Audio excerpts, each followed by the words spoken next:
আসসালামু আলাইকুম প্রিয় দর্শক, আমাদের বরিশালের পেয়ারা এবং আমরা বাগানে আপনাদেরকে স্বাগতম। আমরা এখন আসছি বরিশালের পেয়ারা বাগানে, আপনাদেরকে পেয়ারা বাগান ঘুরিয়ে দেখার চেষ্টা করব।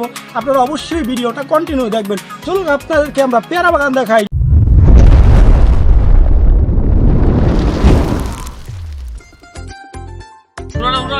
পর্যটকরা আসার পরে এখানে সবাই সেলফি তুলে ভিডিও করে। এই যে দেখেন কেমনে হাসতেছে। এখানে রয়েছে কুড়ের ঘর, আরও রয়েছে দৃষ্টিনন্দন দোলনা, আপনার ছোট্ট সোনামণিদের দোলানের জন্য রয়েছে দোলনা, এবং রয়েছে লেক, আরও রয়েছে খাল, আরও রয়েছে ওয়াশ টাওয়ার। পেয়ারা বাগানের ভিতরে ঘুরে দেখার জন্য উপর থেকে ওয়াশ টাওয়ারে আপনারা দেখতে পারবেন। পেয়ারা এখন বর্তমানে পেয়ারার সাইজ, পেয়ারা এখন পর্যন্ত বড় হয় নাই, তো পেয়ারার সময় অনেক মানুষ আসে, বড় হয় যখন আসলে এখন ঈদ, তো ঈদের সময় অনেক পর্যটক এখানে আসছে। এই যে দেখুন পেয়ারা বাগান, এই যে আমাদের বরিশালের পেয়ারা বাগান, এখানে এলাকাটা পুরো আপনার পেয়ারা বাগান, প্রচুর পরিমাণে পেয়ারা এখানে হয়। এখান থেকে সারা বাংলাদেশে এবং অন্যান্য কান্ট্রিতেও আমাদের পেয়ারা এখান থেকে যায়। এখানে পেয়ারা খুব, বরিশালের পেয়ারা যেমন মিষ্টি তেমন মিষ্টি কিন্তু বরিশালের আমরা খেতেও কিন্তু খুবই দারুণ মিষ্টি এখানের এখানে আমরাগুলো আপনাদেরকে দেখানোর চেষ্টা করব। তো আপনারা ভিডিওটি সম্পূর্ণ দেখতে থাকুন। দেখতে দেখতে চলুন আমরা পর্যটক এলাকা পুরোটাই ঘুরে দেখাই আপনাদেরকে এবং দেখানোর চেষ্টা করি। চলুন, এই যে এখানে আপনার সেলফি তুলে, এখানে ফুচকা চটপটির দোকানও আছে, রেস্টুরেন্টও আছে। আপনার এখানে খাবার দাবারের অনেক আয়োজন করা হয়, এখানে খাবার দাবারের সিস্টেম আছে, খাবার দাবার করতে পারবেন এখানে।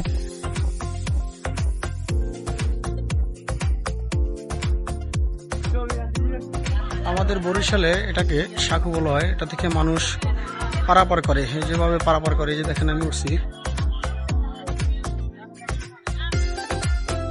নিচ থেকে নৌকা যাইতেছে, দেখেন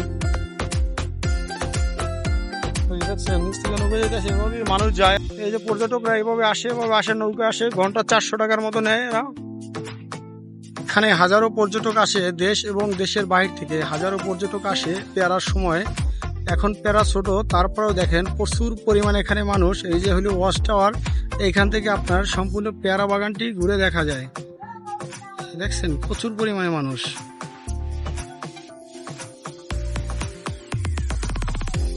হাজারো পর্যটক কিন্তু এখন চলে আসছে দেখার জন্য।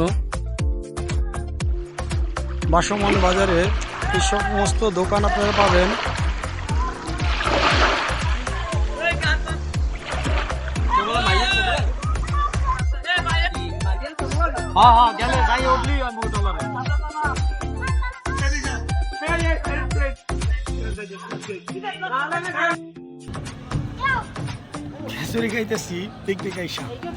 পেয়ারা বাগান ভ্রমণে অবশ্যই খাবার রান্না করে নিয়ে আসবেন, তা না হলে এখানে হিন্দুদের খাবার আপনাদের হয়তো পছন্দ নাও হতে পারে। এখানে ভালো খাবার পাওয়া যায়।